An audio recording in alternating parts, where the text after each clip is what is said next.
চিকিৎসার জন্য একটি বড় সংখ্যা বিদেশে চলে যাচ্ছে। তাদেরকে আস্থায় ও বিশ্বাসে আনতে চিকিৎসকদের প্রতি আহ্বান জানালেন প্রধানমন্ত্রী তারেক রহমান। ঢাকা মেডিকেল কলেজের ৮১তম ডে ২০২৬ অনুষ্ঠানে এসব কথা বলেন প্রধানমন্ত্রী।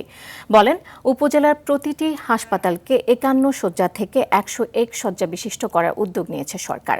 আগামী সেপ্টেম্বরের মধ্যে শিশুদের বিশেষায়িত চিকিৎসার লক্ষ্যে দেশের ৫টি জেলায় সরকার ১,০০০ বেডের ব্যবস্থা করবে বলেও জানান প্রধানমন্ত্রী।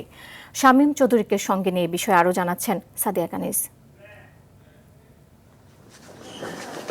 ঢাকা মেডিকেল কলেজের ৮১তম প্রতিষ্ঠাবার্ষিকীর অনুষ্ঠানে যোগ দেন প্রধানমন্ত্রী তারেক রহমান। এ সময় তার সঙ্গে ছিলেন ঢাকা মেডিকেল কলেজের K43 ব্যাচের শিক্ষার্থী ও তার সহধর্মিণী ডাক্তার জোবাইদা রহমান।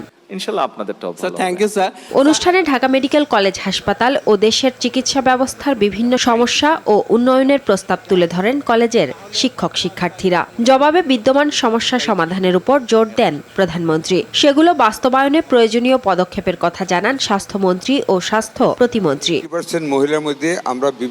বক্তব্যের শুরুতেই অসুস্থ অবস্থায় মা বেগম খালেদা জিয়াকে চিকিৎসা ও নার্সিং সেবা প্রদান করায় ঢামেকের চিকিৎসকদের প্রতি কৃতজ্ঞতা প্রকাশ করেন প্রধানমন্ত্রী। তারপরেও এখান থেকে আমরা স্বাস্থ্য খাতে এবারের বাজেটের কথা তুলে ধরে প্রধানমন্ত্রী বলেন, ১ লাখ স্বাস্থ্যকর্মী ও ২৫,০০০ মিডওয়াইফ নিয়োগ প্রক্রিয়া চলমান রয়েছে।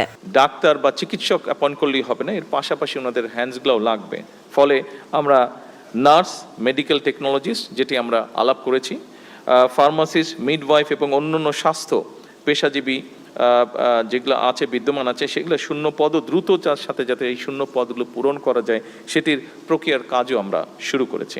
প্রধানমন্ত্রী বলেন, চিকিৎসায় গবেষণা বাড়াতে বিভিন্ন উদ্যোগ নেওয়া হয়েছে। চিকিৎসক নিয়োগের প্রক্রিয়া চলমান রয়েছে বলেও জানান সরকার প্রধান। এই বছর যে বাজেট আমরা বেশি রেখেছি শুধু তাই নয়, বাজেট বৃদ্ধির সাথে সাথে বাজেট যেরকম বাড়িয়েছি একই সাথে এটার সাথে সাথে সরকার বিভিন্ন চিকিৎসা সামগ্রী কয়েকটি ক্ষেত্রে বেশ ব্যয় কমানোর চেষ্টা করেছে। বিভিন্নভাবে ট্যাক্স, ডিউটি, ভ্যাট এগুলা বিভিন্নভাবে কমিয়ে নিয়ে এসে উঠিয়ে নিয়ে এসে, যেমন ডায়ালিসিস ফিল্টার, এটার খরচ অর্ধেক প্রায় ৮০০ থেকে ১,০০০ টাকার মধ্যে কমে এসেছে।